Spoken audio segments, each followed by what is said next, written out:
খলিফাতুল মুসলিমিন হযরত ওমর, এই এদিকে তাকা, রাদিয়াল্লাহু তাআলা আনহু ছেলেটাকে ভর্তি করে দিলেন এক মাদ্রাসায়।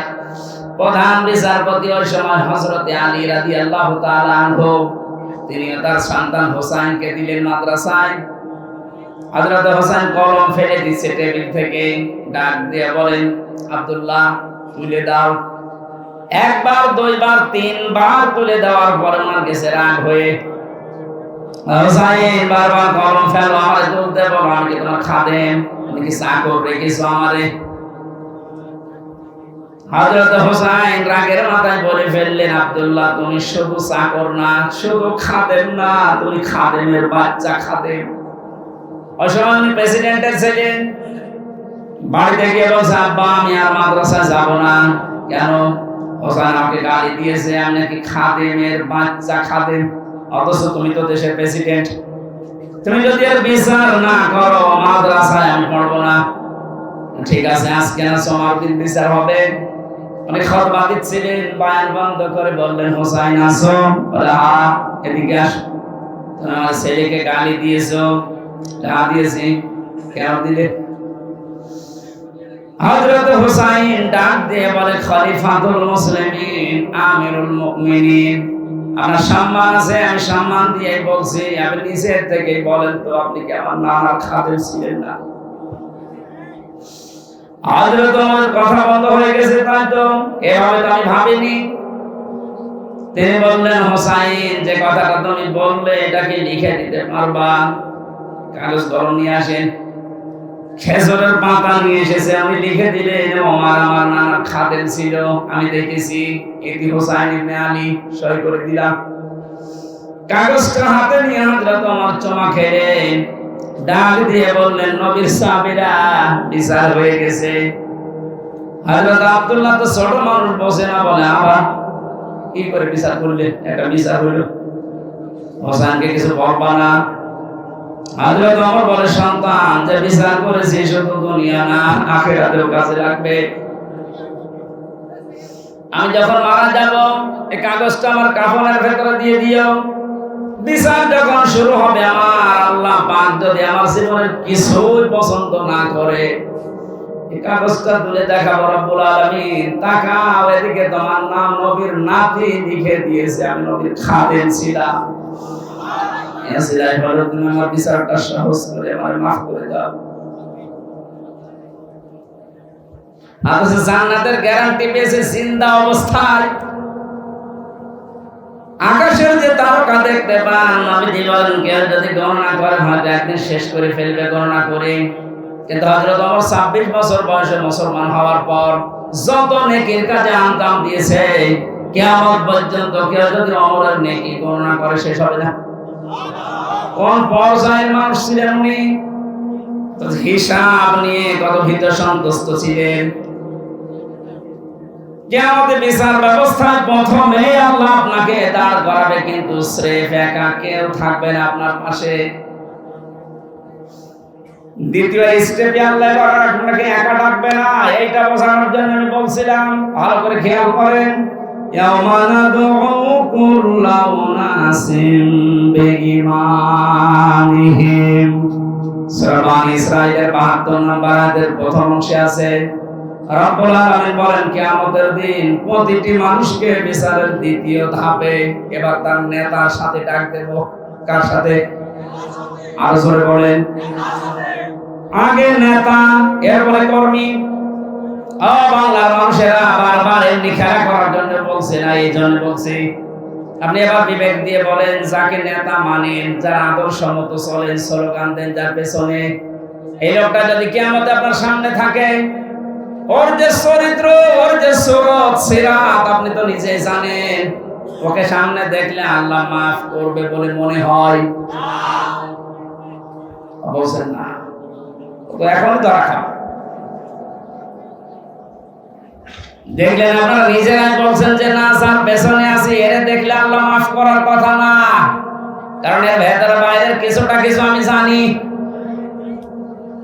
এই লোকটাকে যদি এখনই এই বিশ্বাস করেন যে না, ওরে দেখলে আল্লাহর আরো রাগ হয়ে যাবে, এই মুহূর্তে আপনার সিদ্ধান্ত পাল্টাতে হবে। যদি এটা রাজনীতি মনে করেন, হ্যাঁ এটা রাজনীতি।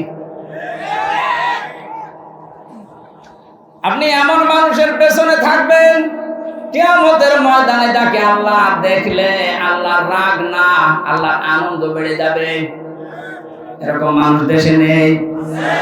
এর দলিল আছে সূরা নিসা 5 নাম্বার পারা 6 নাম্বার পৃষ্ঠা 9 নাম্বার লাইনের 59 নাম্বার আয়াতের প্রথমে আছে জাতীয় এই ফেল, এই ভাব, এই ক্রিয়া, এই শব্দটা আল্লাহ নিজের নামে আর রাসূলের নামে রেখেছেন, কিন্তু উলিল আমরের আগে আল্লাহ এই শব্দটা দেননি।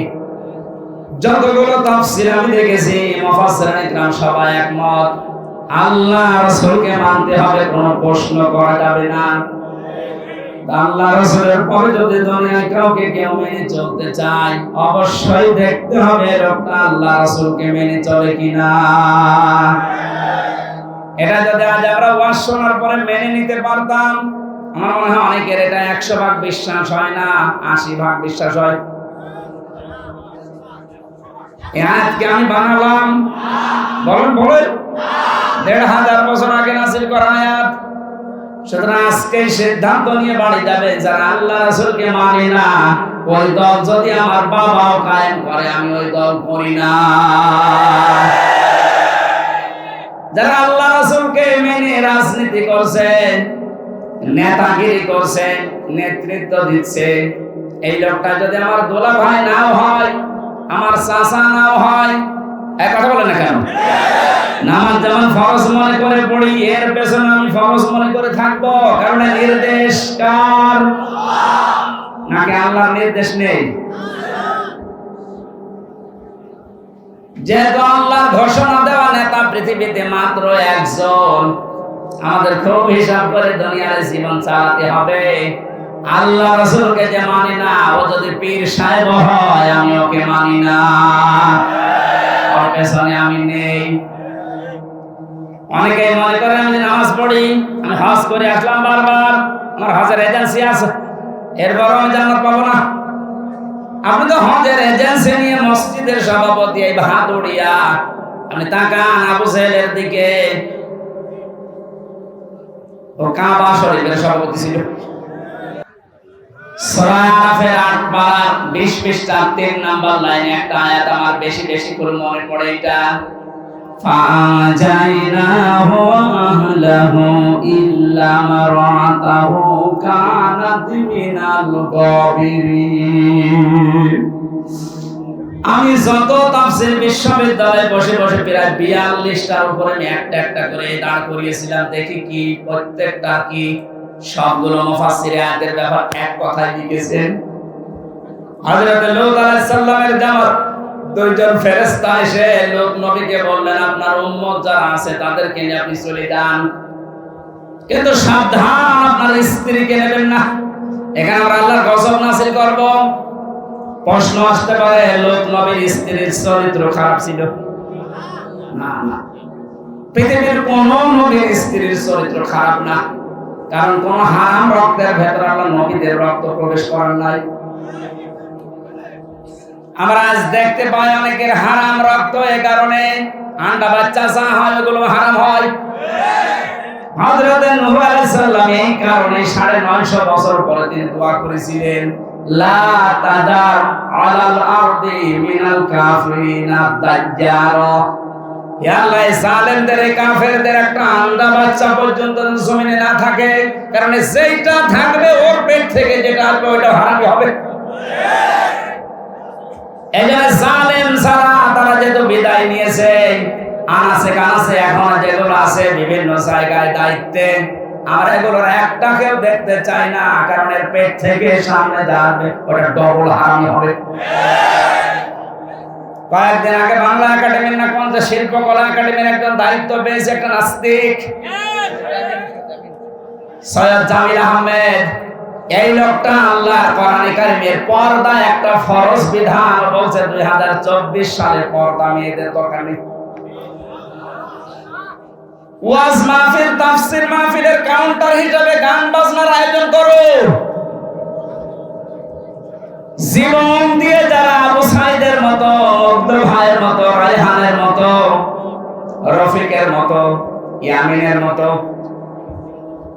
আল্লাহ রাসূলকে বিশ্বাস করা মানুষগুলো যারা জীবন দিয়ে এই দেশটাকে স্বাধীন করে আমাদেরকে দিয়ে গেল, এই স্বাধীন দেশ কয়েকদিনের ভেতরে এমন মানুষকে দায়িত্ব দিলে যে আল্লাহর ফরজ বিধান পর্দায় মানে না, আমরা ইমিডিয়েটলি এই লোকটার পদত্যাগ দাবি করছি। আমাদের আওয়াজ হয়তো পর্যন্ত যাবে না, কিন্তু আরশ পর্যন্ত চলে গেছে। কারণ বিধানটা কার? পর্দা করা লাগবে মেয়েদের, এই বিধানটা হামজার। আরো জোরে বলেন। সৈয়দ জামিল আহমেদকে আমি ব্যক্তিগতভাবে ঘৃণা করছি এই কারণে, কারণ কোরআনের বিরুদ্ধে, আল্লাহর বিরুদ্ধে। আর আল্লাহ বিরোধী কোন লোক আমরা এই ৯৬% মুসলমানের দেশে দেখতে চাই না। এর পদত্যাগ দাবি করেন কারা কারা দেখি? লিল্লাহি তাকবীর।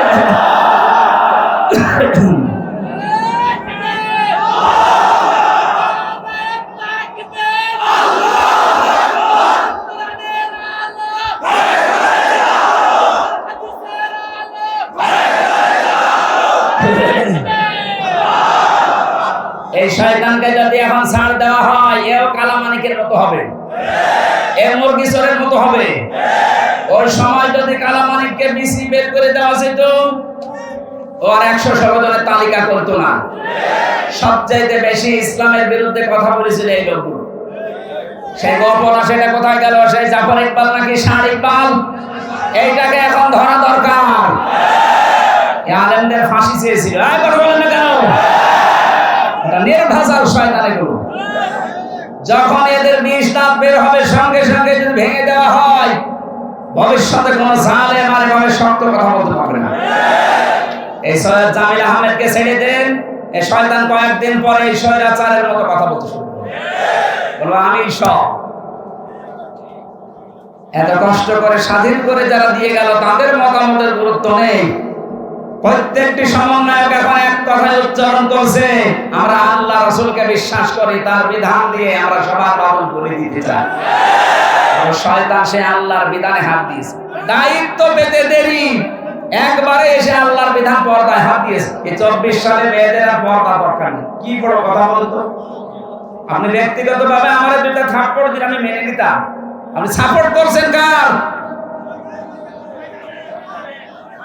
আল্লাহর পুরোপুরি বিরুদ্ধে অবস্থান নিয়েছে, আল্লাহর বিরুদ্ধে যুদ্ধ ঘোষণা করেছে।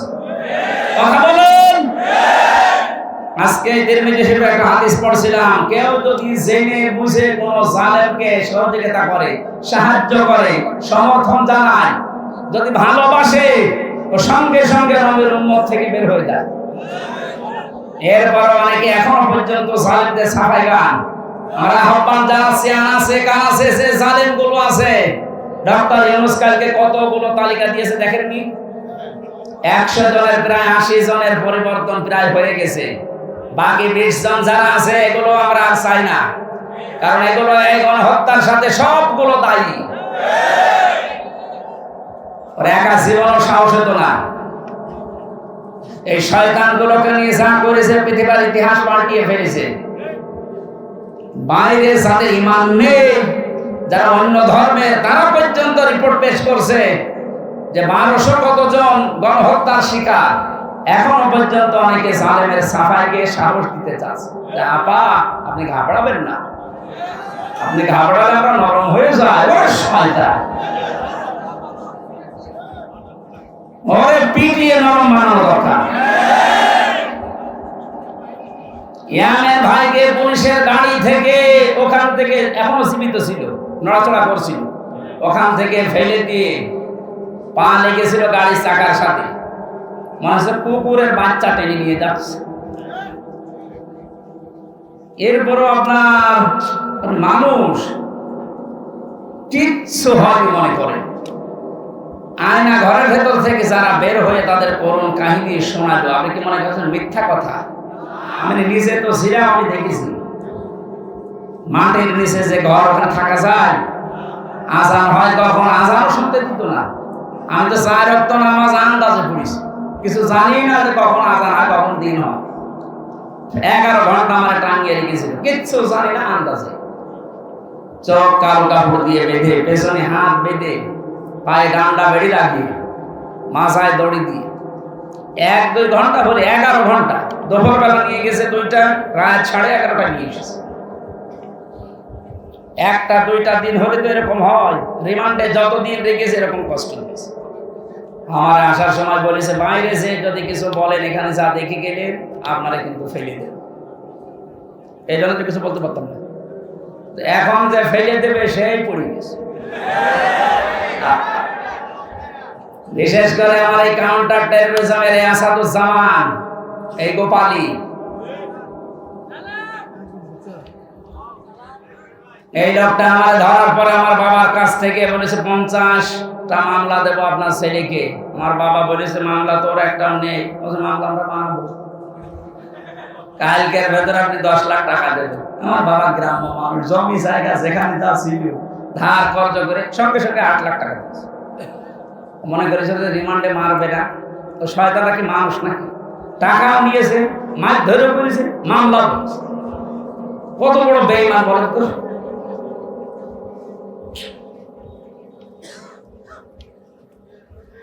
জালেমের পক্ষে যারা সাফাই গান, আপনি আর মানুষ নেই, আপনি আল্লাহর মামলার আসামি। এটা আমি বানালাম। সূরা শুরার 42 নম্বর আয়াতের প্রথম অংশে আছে, আল্লাহ পাক বলেন, ইন্নামাস সাবিলু আলাল্লাযিনা ইয়াজলিমুনান নাস। পৃথিবীতে যারা মানুষ হয়ে মানুষের উপরে জুলুম করে, অত্যাচার করে, নির্যাতন চালায়, আমি আল্লাহ নিজে তার বিরুদ্ধে মামলা দেব। বাংলাদেশে 1628 জন মানুষ মেন দায়িত্বে ছিল, আর প্রত্যেকটি এরা জুলুমকারী। যে যে বিভাগে ছিল ওই বিভাগেও জুলুম করেছে। এখন খবর না কেন? বিচার বিভাগে বলেন, প্রশাসনে বলেন, যা যা বিভাগ ছিল প্রত্যেকটা জালেম আর জালেমের দোষী। অনেকে বলে আমার হাত বাঁধা, হাত বাঁধা তোর চেয়ারে বসে থাকার দরকার কি? ভ্যান চালা। হাত বাঁধা বলে তুই জালেমকে সাপোর্ট করবি? কত বড় দুর্নীতিগ্রস্ত হলে একটা দেশের কেন্দ্রীয় মসজিদের ইমাম পর্যন্ত পালিয়ে যায়। জাতীয় মসজিদের ইমাম পালিয়ে গেছে না? কি আশ্চর্য! কোথায় পৌঁছিয়েছে দেশটা যে মসজিদের ইমাম পর্যন্ত পালিয়ে গেছে। কারণ সেও নিজেকে নিজে অপরাধী মনে করছে যে জনগণ ধরলে আমারও ছিঁড়ে ফেলবে। কথা বলুন। এত বড় বড় দাপটের কথা বলতো আমার কুষ্টিয়ার ওই 2 আল্লাহর ওলি। একজন যেমন পচা ডিম খাচ্ছে, আর একজন এমন পালানো পালিয়েছে ওর বাড়ির ইট পর্যন্ত খুনি নিয়ে চলে যাচ্ছে। এই যে আমার সাক্ষী, আমার কুষ্টিয়ার দায়িত্বে ছিল এই লোকটা, আপনাদের এখানে বাড়ি। আসার সময় বলছিল যে ওখানকার যে কয়েকজনের নাম বললো, একটাও তো ও মানুষের কাতারে পড়ে না। আমি নামগুলো নাই বললাম, এই মানুষগুলোর জন্য দায়িত্ব পালন করতে পারে। এত নিকৃষ্ট চরিত্র এদের। এখানে নিজে নিজে ভালো আমল করছে, নিজে ভালো থাকছে, এইরকম যারা মনে করছেন, আমি তাদেরকে এই সূরা আরাফের 83 নম্বর আয়াতটা শোনালাম। হযরত লূত নবীর স্ত্রীর চরিত্র ভালো ছিল, তার চরিত্র খারাপ না, কিন্তু সে তলে তলে চরিত্রহীনদেরকে সাপোর্ট করত। বলেন, একটা নবীর স্ত্রী নিজে খারাপ না, নিজে চরিত্রহীনা না, কিন্তু চরিত্রহীন মানুষদেরকে তলে তলে সাপোর্ট করার কারণে আল্লাহ তাকে যদি জাহান্নামে দেয়, আপনাকে দেবে 1 আর 2। মনে করছেন আমি নামাজ পড়ি, রোজা রাখি, আমার এত বড় দাড়ি, আমার বউ পর্দায় থাকে, তাতে কি হয়েছে? আপনি সাপোর্ট করেন কাকে? কথা বলুন। আশা করছি আপনার শুভবুদ্ধির উদয় হবে। আমার বংশের 100 জনের প্রায় 98 জন এ জালেমের সদস্য ছিল। ওদের সেকেন্ড নবী ছিল আল্লাহর ওলি গোপালগঞ্জে। ওরা নবীকে তো বিশ্বাস করতো যে নবী মুহাম্মদ রাসূলুল্লাহ আছে একজন, কিন্তু আরেকজন নবী আছে। আমি একবার এটা রংপুরের গাইবান্ধা মাহফিলে এসেছিলাম 16 সালের দিকে। একটা ছেলেকে বাড়িতে ভাত খাওয়ার সময় জিজ্ঞাসা করছে, ইংলিশ মিডিয়ামে পড়ে, যে তোমার নাম কি? নামও বলেছে উল্টাপাল্টা নাম, বাংলা ইংরেজি মিলিয়ে। জিজ্ঞাসা করলাম কালেমা বলতে পারো? মুখস্থ নেই। মুখস্থ নেই মানে আমাদের নবীর নাম কি? ইরশাদ। হ্যাঁ, উনি তো রাস্তাঘাট বানায়, তার মানে রাস্তাঘাট বানিয়েছে এলাকায় এরশাদ সাহেব। ও মনে করার এটা মনে হয় আমার বংশের লোকের চরিত্র এরকম ছিল। নবী একজন আছে মুহাম্মদ রাসূলুল্লাহ, কিন্তু ওরা সেকেন্ড নবী হিসাবে মনে করতে এইরকম শক্ত গোড়া। কিন্তু আগস্টের 5 তারিখের 1টার সময় যখন আল্লাহর নবী চলে গেছে পালিয়ে, ওরা বিকাল 5টা বাজতে তখন মোবাইলে কল দিয়ে বলছে, বাবাজি আমরা সব এখন জামাত ইসলামী করি। হ্যাঁ, এখন জামাত ইসলাম। তারপরও যাক ফিরে এসেছে, ওয়েলকাম, ধন্যবাদ। ওরা যা করেছে বুঝে করুক না বুঝে করুক, আল্লাহ যেন ওদের মাফ করে দেয়। আর ওদের মতো এ দেশে এরা আছে, গান আছে, আরো যারা আছে, আপনি মনে করছেন আবার জালেমরা সংগঠিত হবে? অত ভাত দুধ দিয়ে খাই না। সময় শেষ হয়ে গেছে, আপনারা মরণের গড়া নিয়ে আসার আগে ফিরে আসেন। জালেমদের তো দুনিয়াও শেষ, আখিরাতও শেষ। এখন বলে কেন দুনিয়া এখন আর রাস্তায় বের হতে পারবে? মামুনুল হক কয়েকদিন আগে বলে না যে জালেমদের তালিকা করে করে মরে মরে টাঙিয়ে দেন, যেন কিয়ামতের আগে দেশে ঢুকতে না পারে। যেমন দেখলেই পিটিয়ে মানুষ মেরে ফেলছে। ঝিনাইদহে এক জালেমকে পিটিয়ে মেরে রাস্তার ওখানে উলঙ্গ করে টাঙিয়ে দিয়েছে। শেষ পর্যন্ত মহিলারা যখন দেখছে যে না জিনিসপত্র সব দেখা যাচ্ছে, তাড়াতাড়ি করে বলতে নামিয়ে কবর দিয়েছে। কি করবো, ছাতা ওকে দেখার মতো এত বড় হারামি।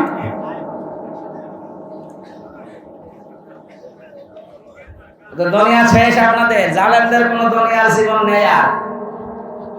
কারণ এখন আর ওই সময় নেই। ওয়ালা ইয়াজিদু যালিমিনা ইল্লা খাসারা। দিন যত যাবে জালেমদের শুধু ক্ষতি বৃদ্ধি হতে থাকবে। এই ঘোষণাকার বলেন। কিন্তু যারা জালেম হয়ে মারা যাচ্ছেন তাদের অবস্থা আরো খারাপ হবে। তারা মামলার আসামি হামজা। কার? আপনি চিন্তা করেছেন? আল্লাহর মামলার আসামি। বাদী যত শক্ত হয় মামলা তত কঠিন হয়। আমার মামলার বাদী যেহেতু রাষ্ট্র ছিল, এই জন্য মামলার জামিন হতো না। অথচ এই মামলায় অনেকে 1.5 মাস 2 মাস পরে বের হয়ে চলে গেছে। আমার 3 বছরও জামিন নেই। তার মানে আমার মামলার বাদী কলিমদ্দি না, একেবারে সে যাই হোক। তো কিয়ামতের দিন যিনি নিজে বিচার করবেন, নিজে রায় দেবেন, নিজে বাদী, বলেন তো আপনার মাপ পাওয়ার কোনো সম্ভাবনা আছে? আমার মতো খালাস পাবেন? আপনি আল্লাহর মামলার আসামি লিখে নিয়ে যান, আপনি জাহান্নাম। এই জন্য আপনার চরিত্র ভালো, কিন্তু আমার মানুষকে সাপোর্ট করেন, তার চরিত্র ভালো না, আপনি ওর জন্য আপনার কপাল পুড়বে। আল্লাহ আমাদেরকে শুধু ইয়াসিন সূরা পড়লে 10 খতম কোরআন শরীফের সওয়াব হয়। এর ভিতরে 83টা শিক্ষা আছে। এগুলো আমাদের প্র্যাকটিক্যাল লাইফে থাকা লাগবে। কথা বলেন ঠিক কি না? আল্লাহ আমাদেরকে ইয়াসিন থেকে যে শিক্ষাগুলো দিতে চান, এটা আমাদের বাস্তব জীবনে প্রতিপালন করার তৌফিক দিন, আমিন। সূরা আল ইমরানের 102 নম্বর একটা মাত্র আয়াত পড়েছি। আমার আজকের আলোচনার বিষয় তিনটা ভাগ আছে। এর ভেতরে আমরা দেখি কোরআনে কারীম থেকে পয়েন্ট আকারে কথা বলার চেষ্টা করছি। কষ্ট হয়ে যাচ্ছে? কষ্ট তো হচ্ছে আমার, মাইকের জন্য গলা ব্যথা করছে আর ভেতরে ঘেমে যাচ্ছে। জবান খুলে শয়তান যদি আশপাশে থাকে যেন পালায়। বলেন আউযু বিল্লাহি মিনাশ শাইতানির রাজীম। বিসমিল্লাহির রহমানির রহিম।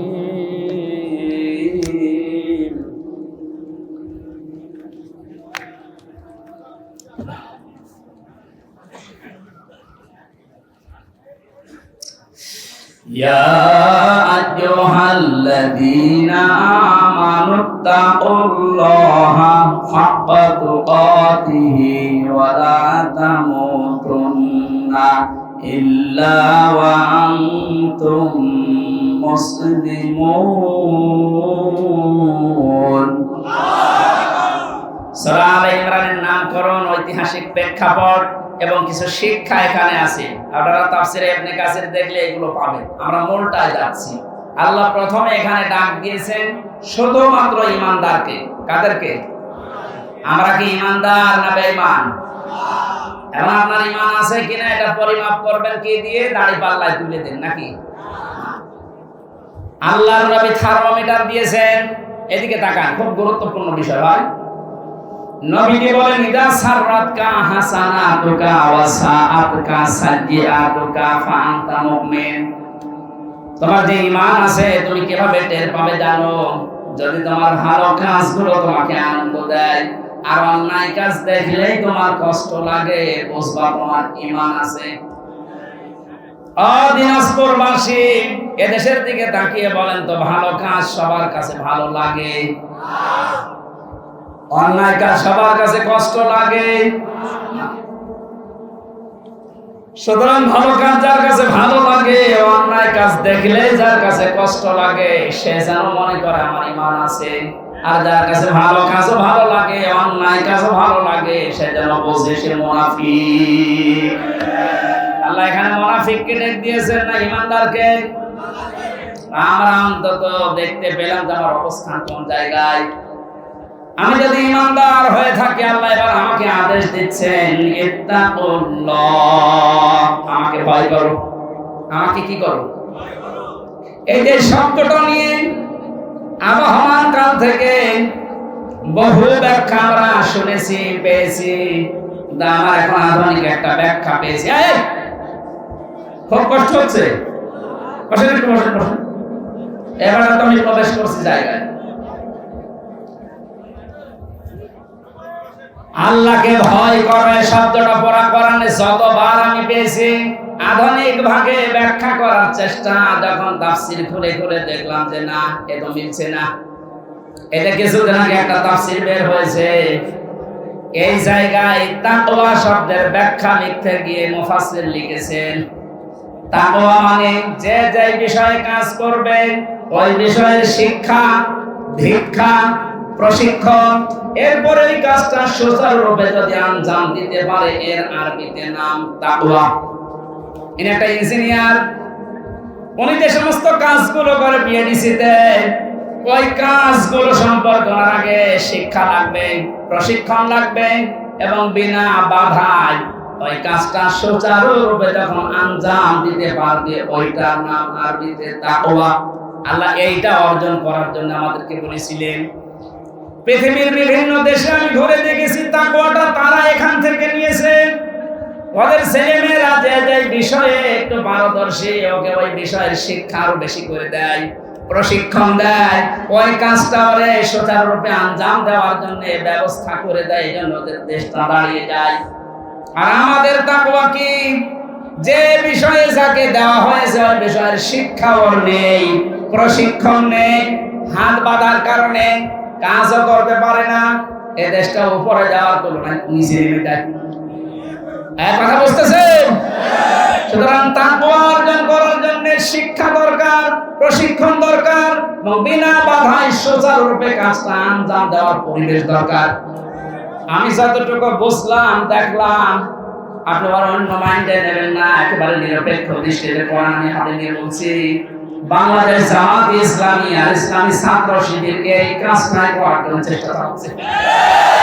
আপনি খোঁজ নিয়ে দেখেন, এদের যে যে বিভাগে লোক আছে, আপনি দেখেন ওই বিষয়ের শিক্ষা তার পরিপূর্ণ এবং প্রশিক্ষণ পরিপূর্ণ, এবং ওদের সম্পেদারি আছে, ওদের মাসে মাসে মিটিং আছে, 15 দিনে মিটিং আছে, সপ্তাহে মিটিং আছে, এগুলো শিখায়। আপনি যে বিষয়ে যাবেন, হাদিসের ব্যবস্থায় যাবেন, যান, শিক্ষা ব্যবস্থায় যাবেন, যান, চিকিৎসা বিভাগে যাবেন, যান, প্রত্যেকটা দিক আর বিভাগে আমরা দেখতে পেয়েছি এরা আগে শিক্ষা দেয়, প্রশিক্ষণ দেয়, এরপরে বিনা বাধায় কাজ করার জন্য যে সমস্ত সিঁড়ি দরকার, কাঁটাযুক্ত পথ, তারপর পানি দেওয়ার জন্য প্রশিক্ষণ দেয়। এই জন্যই তো এই মানুষগুলো দাঁড়িয়ে যাচ্ছে। গত কয়েকদিন আগে অধ্যাপক আনিসুর রহমান, একটা নাস্তিক, এই লোকটা ঘোষণা দিয়েছে 5টা বছর যদি জামাত আর শিবিরের হাতে দেশটা দেওয়া যায়, এদের যে অ্যাক্টিভিটিস, এদের যে কাজকর্ম, যে ইখলাস যা আছে এদের ভেতরে, এদের যে প্রশিক্ষণ, এদের যে ধৈর্য, এরা 5 বছরে দুর্নীতি মুক্ত করতে 100% সাকসেস হবে। আমার নিজের কথা, একটা নাস্তিকের কথা।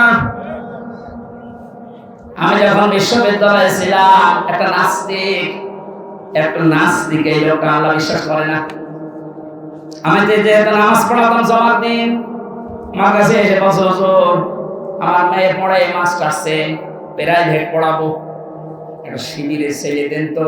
কেন আপনি একটা নাস্তিক, আল্লাহ মানেন না, রাসূল এসেছেন সপ্তাহে একদিন লোক দেখানোর জন্য, আর আপনার মেয়ে পড়াবেন, সে তো বেপরদা মেয়ে, তারে পড়াতে আপনি চাচ্ছেন শিবিরে ছেলে, কেন কত সোনার ছেলে আছে দেখতে পান না? এটা নাস্তিক আমার বলছে, হুজুর দেখেন সোনার ছেলেদের সম্পর্কে আমি জানি, আমার মেয়েকে যদি তাদের কাছে পড়তে দেয় ওরা মেয়ে সহ খেয়ে ফেলবে, কিন্তু শিবিরের ছেলের কাছে দিতে চাচ্ছি এই কারণে অন্তত এদের কাছে দিলে আমার এই বিশ্বাস আছে যে আমার মেয়েটা এরা পালাবে না।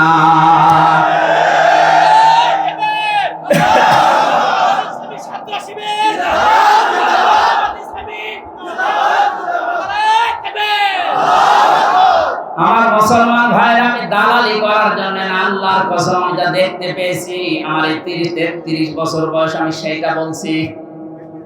আমরা তাকওয়াই বুঝি না, তাকওয়া যারা বোঝে তাদের ধারে কাছে আমরা যাই না। তাকওয়া কত রকমের হয় আমি 9 প্রকার পেয়েছি তাফসীরে।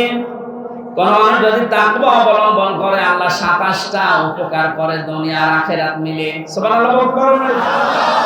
এটা তাফসীরে ফি জিলালিল কোরআনে এই তাকওয়ার ব্যাখ্যায় সরাসরি একটা একটা করে পয়েন্ট আকারে আছে।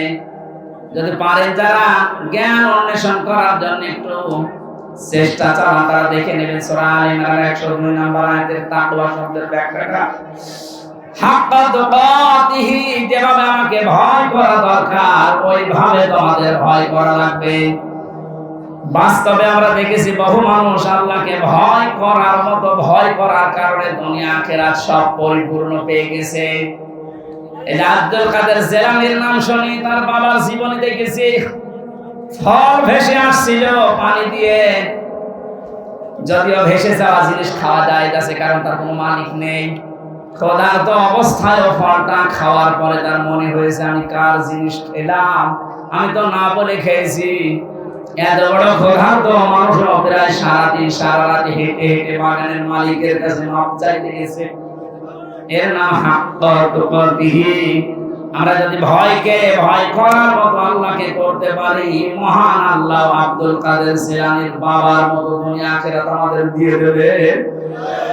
ওয়ালা তামুতুন্না, মরো না, ইল্লা ওয়া আনতুম মুসলিমুন, যতক্ষণ পর্যন্ত মুসলমান হতে না পারো।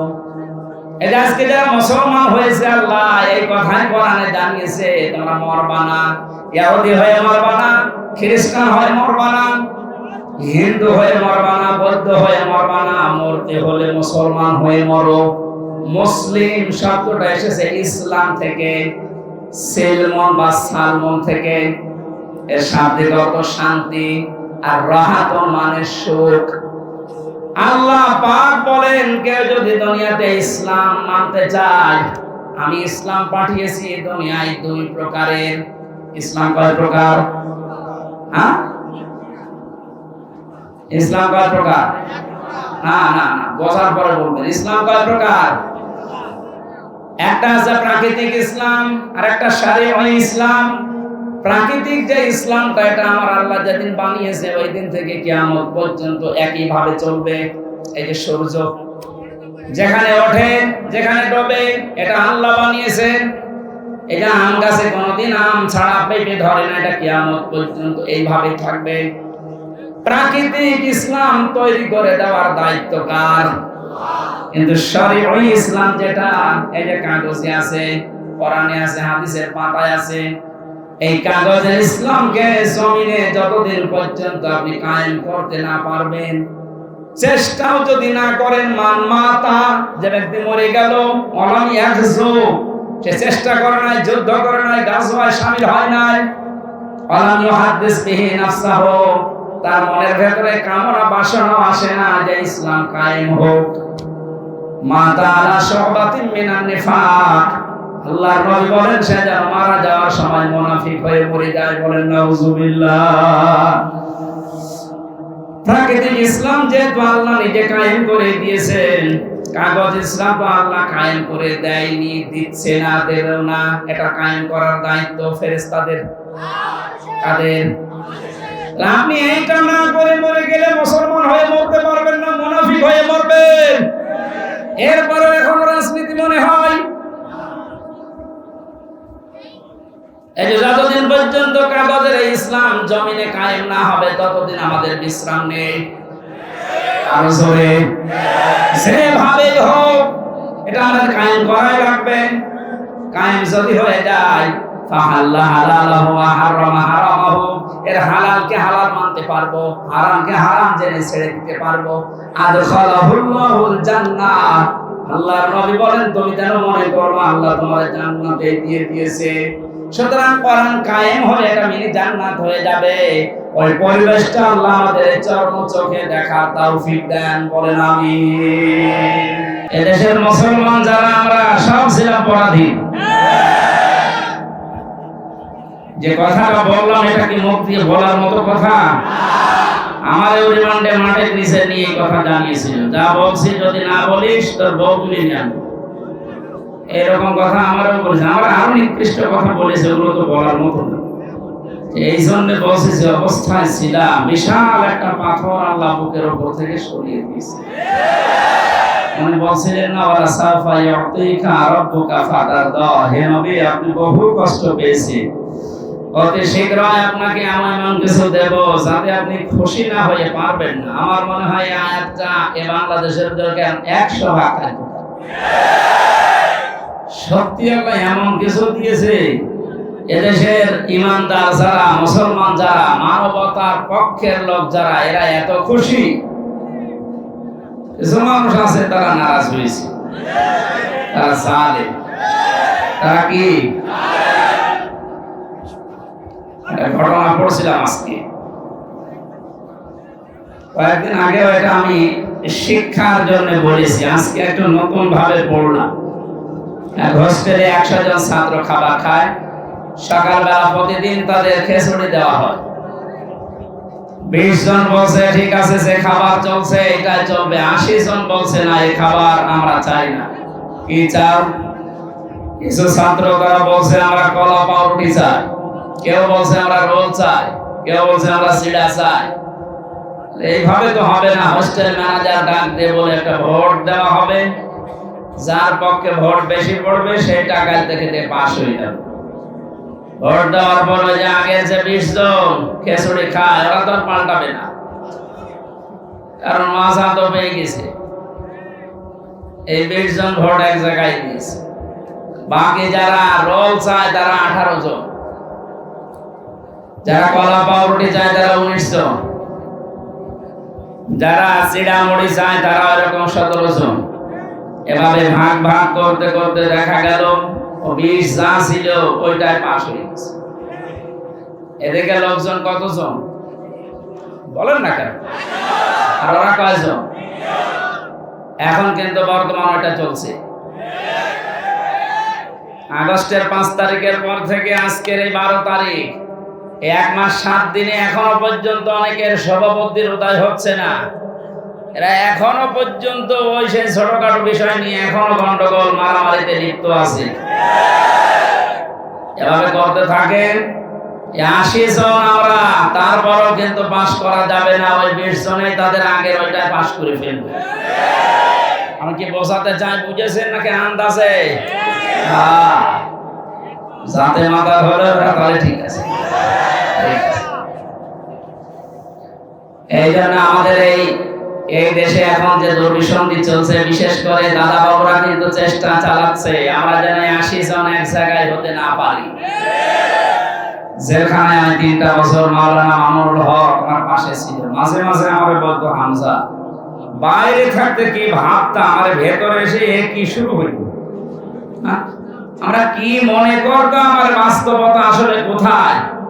আমরা মারামারি করেছি টুপি নিয়ে, কয় করে টুপি মাথায় দেবো আমি এই নিয়ে, হাত বাঁধবো না হাত ছেড়ে দেবো, মোনাজাত করবো না মোনাজাত হাত ছেড়ে দেবো, এই নিয়ে গন্ডগোল করি আমরা। আর এখন দেখছি ওরা কোথায় পৌঁছিয়েছে। ওরা সংখ্যায় বেশি না 20 জন, কিন্তু আমরা 80 জন হওয়ার পরেও পালিয়ে পালিয়ে বেড়াই, মার খায়, জেলের ভেতরে শুধু আটক করে রাখে না, সবচাইতে বেশি কষ্ট দিয়েছে এই জালেমেরা আলেমদেরকে। কত মার্ডার মামলার আসামি দেখলাম রাজার হালে ভেতরে খাচ্ছে, ঘুরছে, মাস্তানিও করছে। আর আমরা ৭৬ জন আলেম এক জায়গায় ছিলাম। আমাদেরকে যে কি কষ্ট দিয়েছে, যোগাযোগ বিচ্ছিন্ন, মানবতা বিরোধী অপরাধ বলে ওরা খুঁজে পায় না। ওরা মানবতা বিরোধী অপরাধের বিচার করে, এই আয়না ঘরের সাথে যারা জড়িত সব চাইতে মানবতা বিরোধী অপরাধের সাথে শামিল না এরা। আমি যে খুঁজে পান না যে কি দোষ আমার। গতকালকে ওর ছেলে নাম নিতে আমার কেমন লাগে না, স্ট্যাটাস দিয়েছে যে দেশের মানুষ আমার মাকে কুকুরের মতো তাড়িয়ে দিল। বাঘের মতো তাড়াবে, কুকুরের মতো তাড়িয়েছে, কপাল ভালো। আর 4.5 থেকে 5 মিনিট হলে কেল্লা ফটো হয়ে যেত। ওইটা নিয়ে নুন দিয়ে দুধ দিয়ে ভাত খাওয়ার কথা বলতো না মাঝে মাঝে। কয়েক জায়গায় আগুন লাগালে মনে হচ্ছে পড়ে যাবো, অত ভাত দুধ দিয়ে খায় না, এবার আপনি খান। এখানে সেটাই করেছিলেন। আমাদেরকে যা করেছেন সবচাইতে বড় মানবতা বিরোধী অপরাধ জেলখানার ভেতরে আলেমদের সাথে করা হয়েছে। 7 দিন পর পর সরকারি মোবাইল দেওয়ালে টেলিফোন দিয়ে কথা বলতে দেয়, বাড়িতে যোগাযোগ করে উকিলদের সাথে। অথচ আমাদের এই ৭৬ জনকে একেবারে বিচ্ছিন্ন, মোবাইল তো নেই। 2 দিন 1 দিন পরে পরে এসে চেকের নামে উল্টা পাল্টা করে এমন কষ্ট দিত। আর অধিকাংশ গুলো অমুসলিম, মুসলমান হলে তো একটু মায়া দয়া পেতাম। সুভাষ চন্দ্র বসু, সুব্রত বালা, আর বাকিগুলোর নাম আমাকে মনে নেই। সেই কয়টা ডিউটিতে পড়তো অধিকাংশ গুলোই অমুসলিম। ও আলেম আর জালেমের কাছে সমান। ও তো আর হুজুর বোঝে না, খেজুরও বোঝে না, মনে করে সবই এক। টাকা দিলে ভালো, টাকা না দিলে আপনি কালো। এই অবস্থায় যা অত্যাচার চালিয়েছিল, সেজদায় পড়ে পড়ে আলেমরা যখন কাঁদতো, পানিগুলো যায় নামাজের এই জায়গাগুলো শুধু ভেসে না, আল্লাহর আরশ পর্যন্ত কেঁপে গেছে। আমার মনে হচ্ছে শুধু ছাত্র জনতার মাধ্যমে আল্লাহ জালেমকে বিদায় করেনি। এই 5 তারিখের আগ পর্যন্ত আল্লাহ আবাবিল পাখির মতো এই পৃথিবীতে বাংলাদেশের জায়গায় আল্লাহ ফেরেশতা পাঠিয়েছিল। 16 বছর কম চেষ্টা করে না এদেশের মানুষ, এক চুলো নড়াতে পারে না জালেমকে। আল্লাহ পাক বলেন, ইন্নামা নুমলি লাহুম লিয়াজদাদু ইসমা। ওদের পাপের বোঝা যখন পরিপূর্ণ হয়ে যায়, ওয়ালাহুম আযাবুম মুহিন, তখন ওদেরকে অপমানজনক শাস্তি দিয়ে ঘিরে ফেলি। এই আয়াতটাতে কত বাস্তব এর প্রমাণ কালামানিক। ওর বিসি পর্যন্ত উড়ে গেছে। ন্যায় বা সংসার কম। তাদের তালিকা করেছিলেন না আলেমদের 116 জনের, তার ভিতরে আমার নামও ছিল। আমার মনে হয় এখন আমরা যে অবস্থায় আছি, আমরা এখন এই সালেমদের তালিকা করব। বাংলাদেশের 560টার উপরে থানা আছে, প্রত্যেক থানায় জালেমদের তালিকা টাঙিয়ে টাঙিয়ে রাখা লাগবে, যেন কোনো জালেম কিয়ামতের আগে এসে আসতে না। বিশেষ করে আপনাদের এখানে যিনি মানবতার বন্ধু নামে পরিচিত, কিসের বন্ধু, মানবতার শত্রু এটা। এগুলো সব মেকি। দরবেশের দাড়ি কি মেকি দাড়ি, দাড়ি কেটে নম হয়ে গেছে দরবেশ। আর এত দাড়ি ছিল না। এটা সম্মানিত মানুষ, এলাকার কৃতি সন্তান, সরকারি একটা চাকরিজীবী। এই লোকটা পর্যন্ত রিকোয়েস্ট করেছিল যে আধা ঘন্টা দেন, আমি বসে আছি, আপনি আমার বন্ধু মানুষ। ও শয়তান বলেছে না, হবে না, এবার আসেন, বাধা দিতে আসেন, ফ্যান ধরে ছিঁড়ে ফেলা হবে। বাংলাদেশের গোয়েন্দা বিভাগের সর্বোচ্চ পর্যায়ে এখন যিনি আছেন প্রধান, আমাকে কয়েকদিন আগে কল দিয়ে বলছে, হুজুর যেখানে যে ফোর্সে কথা বলা দরকার কোরআনে বলতে থাকবেন, কারো অনুমতি নেওয়ার দরকার নেই, কোনো বাধা নেই। যদি কোনো মহারথী বাধা দিতে আসে, শুধু নামটা টুকে রাখবেন আর আমারে জানাবেন। ও দেশের যেখানে থাক, ঠ্যাং ধরে ছিঁড়ে ফেলবে। বললাম স্যার আপনি ছিলেন কোথায়? আমি কিছুদিন আগে দায়িত্ব পেয়েছি, আমি একজন মুসলিম, মুসলমানের যা কাজ আমি ইনশাআল্লাহ তাই করব। অন্যান্য ধর্মের অনুষ্ঠানে যদি অনুমতি না লাগে, মুসলমানের কোরআন প্রচার হবে, এখানে অনুমতি লাগবে কোনখানে? আর অনুমতি যাদের কাছে নেওয়া হয় মানুষের কাতারে পড়ে। দেখলেন না ওই ওসি কি বলেছে হুজুরকে, যে তোর স্ত্রীর ওই জায়গায় মাহফিল চালিয়ে দেবো। এই কথা বলার মতো? আমি কোরআনে কারীম সামনে নিয়ে বলছি, একটা ইমামকে যদি এই কথা বলতে পারে, এলো ইমাম সাহেব আজকে আমার নিজে বলবো যে আমি থানায় গিয়েছিলাম মাহফিলের অনুমতির জন্য, আমার এই কথা বলছি। আমার মনে হয় ও সে জন্মের ঠিক নয়, এটা একটা জারোর সন্তান। কোথায় মনে হয় বদলি হয়ে চলে গেছে, যেখানে যা করে খুঁজে বের করা হবে। আমার মনে হয় সংস্কার যখন আরম্ভ হয়েছে এই দেশে, এরকম কোলাঙ্গার মার্কা ছাড়া একটাকে যেন চেয়ারে রাখা না হয়। আমরা যেন সকাল আসতে আসতে শুনি এরকম দালাল যারা, কোলাঙ্গার যারা, এদেরকে কুকুরের মতো এভাবে তাড়িয়ে দেয়। নিজেরাই বলছে যে আমার মাকে দেশের মানুষ কুকুরের মতো তাড়িয়ে দিলে, আপনার অনুসারী যারা আছে তাদেরকে কুকুরের মতো দেশের জনগণ তাড়িয়ে দেবে। কারণ এই দেশে আপনি যাই করেন, কোরআনের বিরুদ্ধে সেই টিকে থাকতে পারবেন না। এটা না, আগামীতে যারা আসবেন, শেষে আসবে, তাদেরকেও যেন সতর্ক থাকা লাগে, বা তারা যেন সতর্ক থাকে যে কোরআনের বিরুদ্ধে অবস্থান নিলে কিন্তু তার কপালে জালেমের মতো পড়বে। আলাসাফা ইয়াতিকা রাব্বুকা ফাতারদা, হে নবী অতি শীঘ্রই আপনাকে আমি এমন কিছু দেব, দেখাবো, আপনি খুশি না হয়ে পারবেন না। এই আয়াতটা যখন আল্লাহ আমাদের নবীকে শুনিয়েছে, শুধু নবী না, কিয়ামত পর্যন্ত নবীর উম্মতদের জন্য ওই আয়াত। সুতরাং আমরা খুশি না বেজার? বলেন। এখন আবার অনুমতি লাগবে নাকি? কার কাছে অনুমতি লাগবে? আসেন আপনি। কালকে আমার দিনের বেলা ছিল যশোর বেনাপোলে, রাতে ছিল সাতক্ষীরায়। ওসি সাহেব এসে বলছে, হুজুর আপনার সাথে একটু খাবার খাবো। কেন?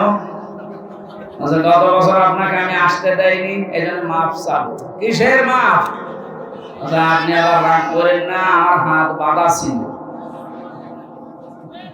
কয়েকদিন আগে আমার মামলা যা ছিল সব আদালত ঢিসমিস করে দিয়েছে, সব খারিজ, বেকসুর খালাস, কোন দোষ পাইনি এরা 3টা বছরে।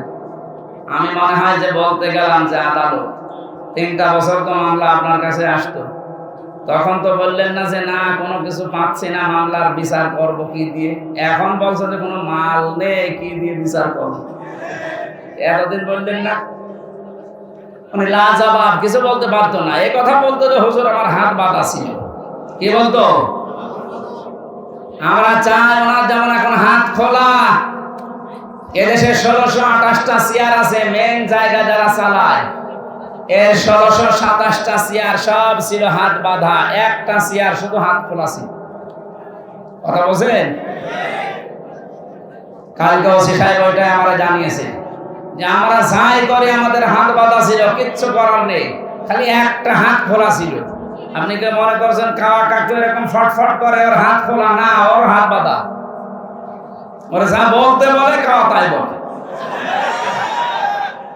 আর বাকিগুলোর নাম নিতে আমার ঘৃণা লাগে, ওগুলো মানুষের ভেতরে পড়ে না।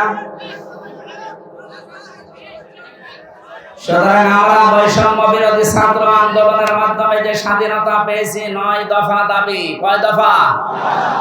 এর একটা ছিল যে আমরা কারো হাত বেঁধে রাখতে চাই না, সব হাত থাকবে খোলা। গতকালকে ডক্টর মোহাম্মদ ইউনূসের ভাষণ শোনেননি? কোনো হাত বাঁধা থাকবে না, সব হাত থাকবে কি? আমরা হাত খোলা থাকতে চাই, তাহলে ন্যায় বিচার কায়েম হবে ইনশাআল্লাহ। আর 100% ন্যায় বিচার কায়েমের জন্য এটা লাগবে, তাছাড়া সম্ভব না। প্রশ্ন আসতে পারে তাহলে উন্নত বিশ্বের যে সমস্ত দেশগুলো আছে ওখানে তো এটা কায়েম নেই, ন্যায় বিচারের না, ন্যায় বিচার নেই। আমি কয়েকদিন আগে সিঙ্গাপুর, মালয়েশিয়া, থাইল্যান্ড সহ বহু দেশে ঘুরে আসলাম, কিচ্ছু পাইনি। হ্যাঁ, ওখানে নিয়ম নীতি ঠিক আছে, যেহেতু কোরআনে কারিমের বিচার ব্যবস্থা চালু নেই, এই জন্য অনেকের উপরে ওখানে অবিচার হচ্ছে। এই জন্য অবিচার মুক্ত করার জন্য, ন্যায় বিচার কায়েম করার জন্য এর বিকল্প দুনিয়ায় কিছু নেই, থাকতেও পারে না। এইটা দিয়ে যদি কেউ বিচার ফয়সালা না করে, আল্লাহর ভাষায় সে কাফের, সে জালেম, সে ফাসিক। আমরা যারা জালেম হয়ে, কাফের হয়ে, ফাসিক হয়ে মরতে চাই, তাহলে এইটার বিচার ব্যবস্থা কায়েম করা লাগবে না। আমার হাকামা বিহি আদালা, যারা এটা দিয়ে বিচার করে তারা ন্যায় বিচার কায়েম করতে পারে। আরে ভাই, 53 বছর তো আপনি দেখলেন যে কেমন লাগে দেশটা। বাবা চালিয়েছিল, দুর্ভিক্ষে মানুষ মরিছে, স্বামী চালিয়েছিল, চাচা চালিয়েছিল আপনাদের, এই কথা বলেন না কেন? আপা চালিয়েছে, ভাবি চালিয়েছে। কাঙ্ক্ষিত মানে শান্তি আমরা দেখতে পাইনি, আর পাওয়া সম্ভব না। এখন শুধু দেখতে বাকি আছে আল্লাহর এই কোরআন দিয়ে ৫৬,০০০ বর্গ মাইল চলবে কেমন দেখা যায়। এটা দেখতে চান কারা? দেখি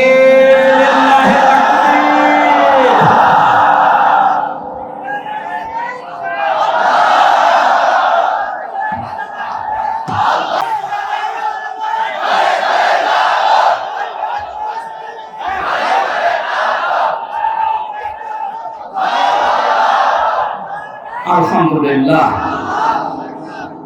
যে আল্লাহ আমাদেরকে আজ তাফসীরুল কোরআন মাহফিলে কোরআনের তাফসীর শোনার জন্য নিয়ে আসলেন, এটা একটা নিয়ামত। এই কারণে আমরা খুশি, বলছি আলহামদুলিল্লাহ।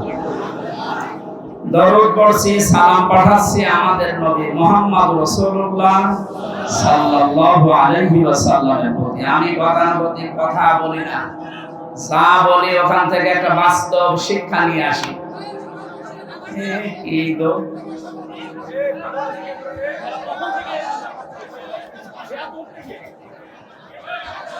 মনে হয় রংপুর বিভাগের মানুষেরা না, এরা মনে হয় রাজশাহী বিভাগ। রংপুর বিভাগের মানুষ সব মফিজ, এরা নরম সরল, এরা সরল সোজা। এ কম বিয়াদ বেশি চালাজ। এ দেখেন, তোরা জিজ্ঞাসা করেন তো কোন জেলায় বাড়ি, ধরেন। সুবহানাল্লাহ, আলহামদুলিল্লাহ, লা ইলাহা ইল্লাল্লাহ, আলহামদুলিল্লাহ, লা ইলাহা ইল্লাল্লাহ, সুবহানাল্লাহ, আলহামদুলিল্লাহ, লা ইলাহা ইল্লাল্লাহ, মুহাম্মাদুর রাসূলুল্লাহ। আর কারো কথা আছে? এবার চুপ করে, আমরা কোরআনে প্রবেশ করছি। বিশ্ব নবীকে আল্লাহ পড়া কোরআন শরীফে ৭টা নামে ডাক দিয়েছেন। এখানে আলেম নেই? আছে, আলহামদুলিল্লাহ। ওরা আলেমদেরকে বলছে এই ৭টা নামের ভেতরে সর্বপ্রথম যে নাম ধরে ডাক দিয়েছেন নবীজিকে, ১ নম্বরে বলেছেন ইয়াসিন। ইয়া হরফে নিদা, ইয়া মানে হে, সিন মানে সাজ্জেদ। তাফসীরে কাবীরে আল্লামা ফখরুদ্দীন রাজি রাহমাতুল্লাহ আলাইহি উনি ৫টা অর্থ দিয়েছেন এই সিন। মনে বলেন, সিন মানে সাজ্জেদুল আলামিন, সিন মানে সাজ্জেদুল বাশার, সিন মানে সাজ্জেদুল কাউনাইন, সিন মানে সাজ্জেদুল আম্বিয়া, সিন মানে সাজ্জেদুল মুরসালিন। এবার একটা একটা করে আমি ব্যাখ্যা বলছি। মুফাসসিরতে বললেন সিন মানে সাজ্জেদুল আলামিন, শুধু আলম না, আল্লাহর ঘোষণা দেওয়ার নেতা। এই দুনিয়ায় মাত্র একজন, পৃথিবীর মানুষেরা যারা মনে করেন আমি নামাজ পড়ি, রোজা রাখি, খাস পর্দা করি, আমি জান্নাত পেয়ে গেছি, না। আপনার যদি চরিত্র ঠিক করার জন্য এই পৃথিবীর ময়দানে যাকে আদর্শ মানা লাগবে, নেতা মানা লাগবে, ওই লোকটা যদি আপনি ঠিক করতে না পারেন, আপনি কোনোদিন জান্নাতে যেতে পারবেন না। এটা যদি শুধু দুনিয়ার বিষয় হতো, কসম খোদার আমি বলতাম না এটা সরাসরি সম্পর্কিত আল্লাহ আখিরাতের সাথে। এবার আপনি মিলাবেন, শুধুমাত্র আলম যদি আল্লাহ দিতেন, তাহলে পৃথিবীর ২২৮টার উপরে এখন রাষ্ট্র আসে, স্বাধীন পরাধীন মিলে। যে কোনো রাষ্ট্রে আপনি বসবাস করে যদি বলতেন না আমি পৃথিবীতেই থাকবো না, আমি চলে যাবো মঙ্গল গ্রহে, আমি চলে যাবো চাঁদের দেশে, তাহলে ওটা তো আলাদা জগৎ। ওই জায়গায় গেলে যদি বিশ্ব নবীকে আপনি না মানতেন, আদর্শ হিসাবে, নেতা হিসাবে, সামনে রাখা হিসাবে, তাহলে আপনি জান্নাত পেয়ে যেতেন। যেহেতু আলামিন বহু বচন দেওয়ার কারণে আপনি যেখানে যান না কেন ওই জগতের একচ্ছত্র মালিকানা কার? ওখানে যে আল্লাহর বিধিবিধান নাযিল হয় তার প্রমাণ সূরা তালাক, ইয়াতানাজ্জালুল আমরু বাইনাহুন্না ইলা আখির আয়াত। আল্লাহ পাক বলেন প্রতিটি জগতে আমি আল্লাহর বিধিবিধান নাযিল হচ্ছে ওই জায়গার সৃষ্টি দেখে। সুতরাং কেউ যদি মঙ্গল গ্রহে যে ঘর বাড়ি বানিয়ে বাস করতে চায়, সেখানেও নামাজ রোজা যেমন করবে, বিশ্ব নবীকে আদর্শ মানতে হবে ঠিক এরকম ফরজ। আল্লাহর ঘোষণা দেওয়ার নেতা একজন মাত্র, মুহাম্মদুর রাসূলুল্লাহ। এবার আসেন আমি আখিরাতের কথা কেন বললাম। বিচার ব্যবস্থা আল্লাহ যখন আরম্ভ করবে, প্রথম ধাপে আল্লাহ মানুষকে ডাকবে একা একা, কেউ থাকবে না আপনার সাথে। অকুল্লুহুম আতিহি ইয়াউমাল কিয়ামাতি ফারদা। আল্লাহ পাক বলেন কিয়ামতে প্রতিটি মানুষকে আমার সামনে আমি দাঁড় করাবো, স্রেফ একা একা, কেউ থাকবে না। এবার আপনি নিজের সাথে মিলিয়ে দেখেন তো, আপনি স্রেফ একা দাঁড়িয়ে আছেন আল্লাহর সামনে, যা জীবন তৈরি করলেন এইটা নিয়ে আল্লাহর সামনে দাঁড়ানো সম্ভব? বলেন না। আমি একা থাকলে আমার মাঝে মাঝে মনে হয়, আল্লাহ তুমি যদি বলো হামজা 2024 সালের আগস্ট মাসের 31 তারিখ পর্যন্ত তোর মাফ করে দিলাম, যা তোর হিসাব দেওয়া লাগবে না। শুধুমাত্র সেপ্টেম্বরের 12, এই 12টা দিন হিসাব দিয়ে জান্নাতে চলে যা। আমার যা অবস্থা, এই 12 দিনের হিসাব জোগাড় করা এখনো সম্ভব না। আপনারা পারবেন না? আপনারা পারবেন।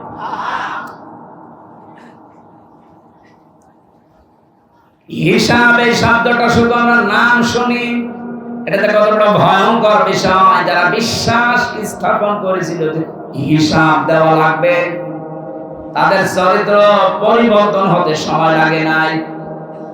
আর যাদের ভেতরে টেন্ডেন্সিটা আজও পয়দা হয়নি, ওই মানুষগুলো কাবা শরীফের পাশে যে মাসের পরে মাস থেকে আসে, তারপরও চরিত্র বদলায়নি। এর প্রমাণ এই দরবেশ বাবা। আমি সেই কয়বার কাবায় গিয়েছি, সেই কয়বার দেখেছি ও কাবার পাশে তাওহীদ টাওয়ারে থাকে। 14-15 লক্ষ টাকা খরচ সেখানে, আর আমরা থাকি 1.5 কিলোমিটার দূরে। এত কাছাকাছি থাকার পর চরিত্র দেখেছেন 36,000 কোটি টাকা, অথচ পদ্মা সেতু বানাতে লেগেছে 32,000 কোটি। তা তো মারিং কাটিং। এত খবর না, ও টাকাগুলো যদি পাচার না হতো, আমার মনে হয় সেতু আর একটা বানানো যেত। কয়েকদিন আগে মালয়েশিয়া দেখলাম পেনাংয়ের পাশে 2টা সেতু পাশাপাশি, একটা 18 কিলো, একটা 9 কিলো। আমাদেরটা হয়ে যেত। এই টাকাগুলো সব এত বড় দরবেশ যদি এই কাজ করে, ওর একটা বড় জীবনে চিন্তা আসে না যে আমাকেও দাঁড় হওয়া লাগবে আল্লাহর সামনে। জীবনে 36,000 কোটি না, 36 টাকা এখান থেকে এখানে করতে পারতো না। কালকে যশোরের বেনাপোলে যিনি আমার মাহফিলের সভাপতি ছিলেন, বাংলাদেশ জামাত ইসলামের কেন্দ্রীয় কমিটির শোরা সদস্য উনি, মাওলানা আজিজুর রহমান। ওনার জীবন চরিত্র শুনলাম আশপাশের মানুষ থেকে। একটা সিম্পল মানুষ, চাকরি করে একটা, সেই দিন যেতে না পারে, চাকরির বেতন শেষে যা পায় ওখান থেকে ওই দিনের বেতনটা সরকারের খাতায় জমা দিয়ে দেয়। আপনি আল্লাহর ওলি খুঁজে পান না। আপনি দরবেশ দেখেছেন এত বড় বড় দাড়ি, এটা আল্লাহর ওলি মনে করতেন। আর আল্লাহর ওলি তো এইগুলো দেখেন, সেই কয়দিন উনি ক্লাস করতে পারে নাই, সেই কয়দিনের টাকাও নেয়নি, সরকারকে দিয়ে দিয়েছে। আরে সরকারের টাকা, বেসরকারের টাকা সবগুলো আত্মসাৎ করে বিদেশে মারিয়েছে। মসজিদের ইমাম যদি বলে আমি ঘোষ খাই না, পরে ঘোষ দেবে কে? ওসি যদি বলে, এসপি যদি বলে আমি ঘোষ খাই না, ওটা আল্লাহর ওলি। কথা বলে না কেন? যে লোকটা অনেক কিছু করার সম্ভাবনা ছিল তার জীবনে, সব কিছু ছেড়ে দিয়েছে, এত পরিচ্ছন্ন জীবন যাপন করছে, এই মানুষটাকে যদি আপনি দাঁড় করাতে পারেন, সংসদের একটা চেয়ারে এরকম 151 জন বসিয়ে দিতে পারেন, এই দেশটা পৃথিবীর ভেতরে রোল মডেল হয়ে যাবে। এতদিন চোরগুলো বসিয়ে আন্দাজে ধোয়া তুলতো যে এ বিশ্বে আমরা রোল মডেল। কিসের রোল মডেল? চোরে। কিসের? ডক্টর মোহাম্মদ ইউনূস গত পরশুদিন জানিয়েছে যত টাকা পাচার হয়েছে প্রায় 4 ভাগের 3 ভাগ সব নিয়ে আসার ব্যবস্থা হচ্ছে, বাকিটাও চলে আসবে ইনশাআল্লাহ। আমার মনে হয় টাকাগুলো যদি আসতে না পারে, যাদের বউ ছেলে মেয়ে স্ত্রী পুত্র এদেশে আছে ওদেরকে রাষ্ট্রের কাজে লাগান, কোনো ছাড় নেই। যে বেতন পায় ওই বেতন দিয়ে তো সংসার চলার কথা না, অথচ বেনজিরের আলাউদ্দিনের চেহারা বিষ। এই জন্য যদি টেন্ডেন্সি তৈরি করতে না পারেন, জীবনে আপনার এই জীবন পরিচ্ছন্ন হওয়া সম্ভব না।